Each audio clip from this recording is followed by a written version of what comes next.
Assalamualaikum warahmatullahi wabarakatuh. Perkenalkan, saya Rio. Perkenalkan, nama saya Lidianti Pulungan.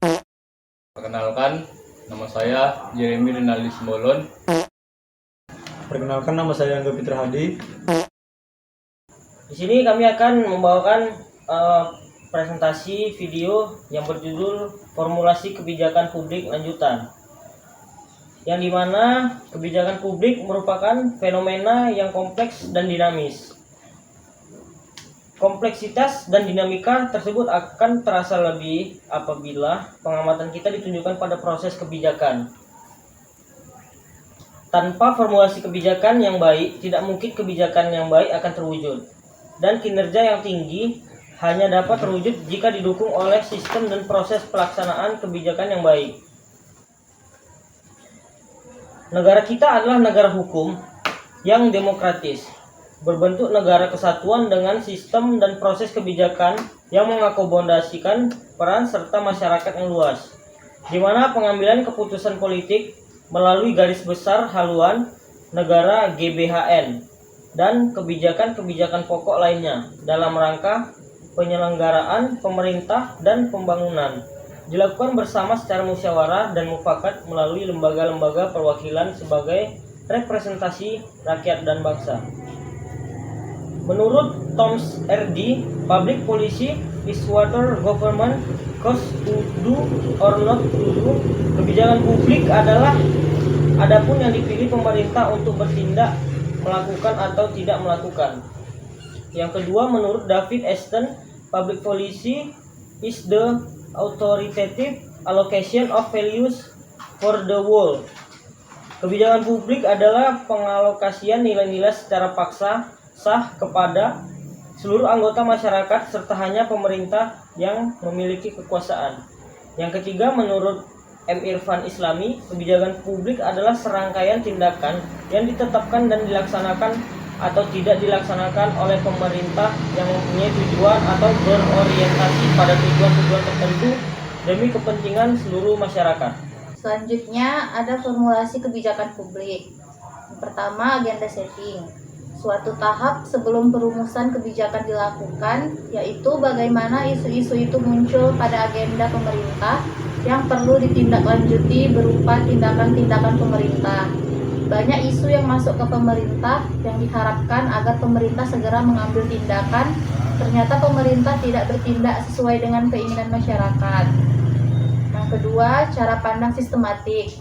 Tak ada suatu permasalahan kebijakan publik yang terkait dengan masalah-masalah lainnya.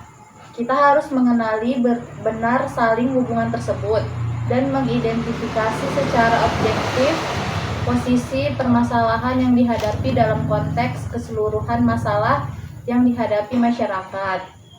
Yang ketiga, eksternalitas dan justifikasi intervensi pemerintah.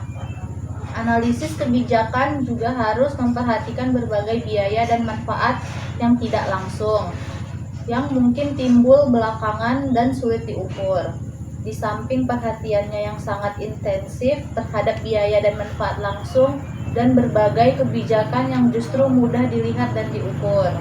Selanjutnya, formulasi kebijakan publik. Yang pertama, psikologi penentuan pilihan. Adanya keterbatasan pendekatan rasional dan informasi mengenai kompleksitas dalam mengambil keputusan yang memerlukan kebijaksanaan sebagai kemampuan integresia yang timbul sebagai nilai lebih berkat pengalaman hidup atau akumulasi nilai. Yang kedua, ada pemetaan alternatif. Perjalanan mencari sesuatu memerlukan peta sehingga jelas dan arah mana yang telah kita lalui dan kemana lagi kita harus melangkah. Dalam mengambil keputusan, kita mengenai konsep yang dapat membantu mengembangkan peta dan jalur-jalur yang telah ditempuh. Yang ketiga, ada analisis marginal. Kita harus memperhatikan batas-batas toleransi biaya yang mungkin harus dikeluarkan untuk mencapai kinerja dengan batas-batas kepuasan atau tingkat kecapaian tertentu, karena akan lebih realistis daripada bersikap bahwa keseluruhan tujuan atau tingkat kepuasan maksimal dapat dicapai. Selanjutnya ada langkah-langkah dalam formulasi kebijakan, penentuan kriteria, analisis kebijakan, memerlukan kriteria yang jelas dan konsisten untuk menilai alternatif. Ini menyangkut bukan hanya hal-hal yang bersifat pragmatis seperti ekonomi atau efisiensi, politik, atau konsensus antar stakeholders, administrasi, atau kemungkinan efektivitas, dan seterusnya. Penilaian alternatif yang ada perlu dinilai berdasarkan kriteria-kriteria di atas. Tujuan penilaian adalah mendapat gambaran lebih jauh mengenai tingkat efektivitas dan fasilitas setiap alternatif dalam mencapai tujuan, sehingga diperoleh kesimpulan mengenai alternatif yang mungkin paling efektif dan efisien. Perumusan rekomendasi. Penilaian atas alternatif akan memberikan gambaran mengenai sejumlah pilihan-pilihan yang tepat untuk mencapai tujuan-tujuan tertentu. Selanjutnya ada faktor-faktor strategis yang berpengaruh dalam perumusan kebijakan. Faktor publik. Faktor ini perlu dipertimbangkan dalam perumusan suatu kebijakan publik, karena dalam perumusan suatu kebijakan diperlukan dukungan dari berbagai aktor kebijakan atau polisi aktor, baik aktor-aktor dari pemerintah maupun dari kalangan bukan pemerintah. Kedua, ada faktor ekonomi atau finansial. Faktor ini perlu dipertimbangkan terutama apabila kebijakan tersebut akan menggunakan atau menyerap dana yang cukup besar, atau akan berpengaruh pada situasi ekonomi dalam suatu daerah. Yang ketiga, ada faktor administratif atau organisatoris. Dalam perumusan kebijakan perlu pula dipertimbangkan faktor administratif atau organisatoris, yaitu apakah dalam pelaksanaan kebijakan itu benar-benar akan didukung oleh kemampuan administratif. Keempat, ada faktor teknologi. Dalam perumusan kebijakan publik perlu mempertimbangkan teknologi, yaitu apakah teknologi yang dapat mendukung apabila kebijakan tersebut diimplementasikan. Dan yang terakhir, faktor pertahanan dan keamanan. Faktor pertahanan dan keamanan ini pun akan berpengaruh dalam perumusan kebijakan. Misalnya, apakah kebijakan yang akan dikeluarkan tidak mengganggu stabilitas keamanan suatu daerah. Keterlibatan masyarakat dalam perumusan kebijakan atau Perda. Tingkat keterlibatan masyarakat dalam proses perumusan kebijakan pada masing-masing daerah lokus sangat bervariasi. Bahkan terdapat daerah lokus yang tidak melibatkan masyarakat dalam proses perumusan kebijakan publik, mulai dari perumusan sampai penetapan suatu Perda. Keterlibatan masyarakat tidak hanya terbatas pada perumusan kebijakan publik, melainkan juga pada partisipasi masyarakat dalam penyelenggaraan pembangunan dan pemerintahan.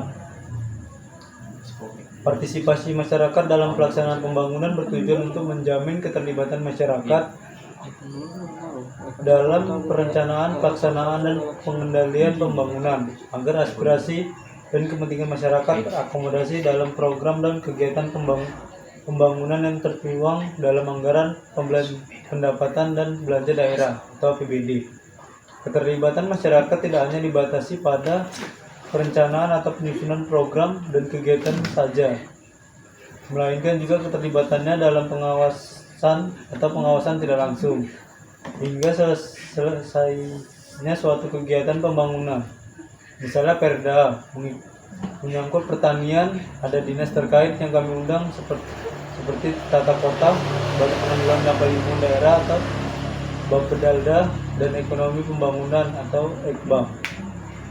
Kesimpulannya yaitu tingkat keterlibatan masyarakat dalam proses perumusan kebijakan di umum dalam proses perumusan kebijakan sebelum tahun 2003, keterlibatan masyarakat dalam proses perumusan kebijakan publik juga belum ada.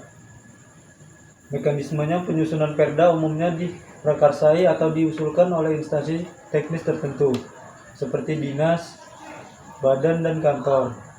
Namun tidak ada satupun perda yang telah ditetapkan selama kurun waktu 5 tahun yang diusulkan oleh Dewan. Kedepan pemerintah daerah diharapkan mampu dan berdalih kepada perumusan kebijakan yang lebih banyak pada peraturan yang memungkinkan masyarakat dapat berperan secara aktif dalam pelaksanaan pembangunan dan pelayanan masyarakat. Perumusan perda yang mengatur tentang retribusi dan pajak sangat menonjol pada lokus kajian. Kebijakan dipandang kurang simpatik oleh masyarakat karena hampir semua kegiatan masyarakat, terutama kegiatan ekonomi, dikarenakan pajak atau retribusi. Tingkat keterlibatan masyarakat dalam proses perumusan kebijakan publik yang umumnya berbentuk perda, namun pemerintah daerah nampaknya sudah mempunyai komitmen yang kuat untuk melibatkan masyarakat dalam proses perumusan kebijakan publik. Hal ini tercermin dari dikeluarkan peraturan perundang-undangan baik berupa perda maupun surat keputusan bupati atau wali kota yang secara khusus mengatur mengenai mekanisme keterlibatan masyarakat dalam proses perumusan kebijakan publik. Untuk itu, pemerintah daerah diharapkan dapat mengkritik atau mendorong dan memfasilitasi partisipasi aktif masyarakat dalam proses penyusunan kebijakan.